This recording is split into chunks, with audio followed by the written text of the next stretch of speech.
Welcome to the channel. Today we're unboxing and reviewing WWE Elite Series 117 Grayson Waller. Just to run over the packaging here. Here's the front of the packaging. Here is the side with Grayson Waller's mug on with the tag title. Here's the other side with the Grayson Waller name. And of course, that WWE authentication sticker. Here is the back of the box. Here's the rest of the wave below. We have already reviewed Axiom, Rhea Ripley, Naomi, now Grayson Waller. We won't be reviewing Seth or Roman. I believe this is based off the WrestleMania 40 tag match where him and Theory won the tag team titles. So now we are going to cut back once we have Grayson Waller out of the packaging here. So we have the Grayson Waller figure here out of the packaging. Just to run over your accessories, so for your interchangeable hands, you do get a pair of mic holding hands and you get a pair of the chopping hands here.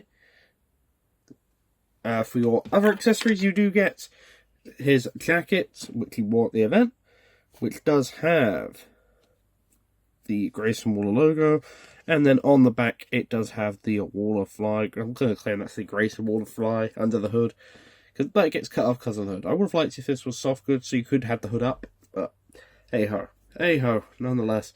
A very nice jacket. My only complaint as well, I got paint damage inside my jacket, so there we go.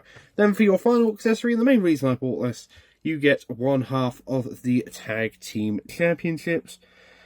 It's an okay belt. We'll put it on the Grayson Waller figure later on.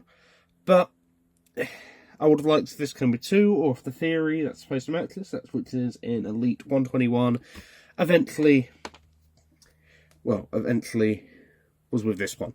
But if they were both in the same way, it would have been better. But hey ho. Articulation-wise, no complaints. This is literally just a repaint of the last Grayson Waller from Elite 107. Decent gear. Got the Grayson Waller logo on the side here. And you've got the Australia flag there, Waller on the back. Not the biggest fan of this head sculpt. Looks absolutely awful in my opinion.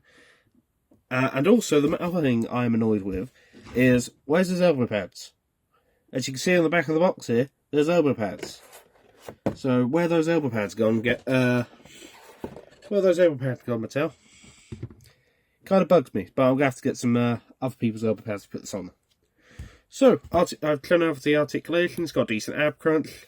Does move pretty well. The green and white does look very nice. So, we are now going to cut back and show you my Grayson Waller comparison and give you my final thoughts.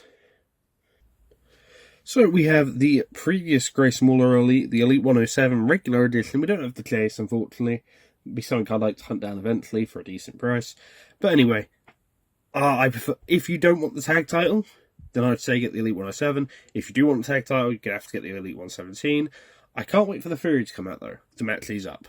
But overall, man, it's not great. The main thing that ruins this figure for me is the head scan and the no elbow pads, which is the main thing in general. So I'll give it a low rate. I'm going to give it a solid, I'll give it a 6 out of 10. Because of the missing elbow pads and the awful head scan. I'm going to swap the heads over just to see how it looks quick, but there's nothing else that really can improve it. Like, I'll put the Elite one. See, that doesn't look good either because it doesn't have no neck. But I think it's better than what it could have been. So overall, man, I don't know. Yeah, I'll say I'm going to just swap the heads over and keep this head sculpt on him when we eventually get that Elite 121 Theory, which is real shame, because I was very hyped for this figure. But anyway, if you disagree with me, if you agree with me, let me know in the comment section below, and I will see you all in the next video. Thank you, and goodbye.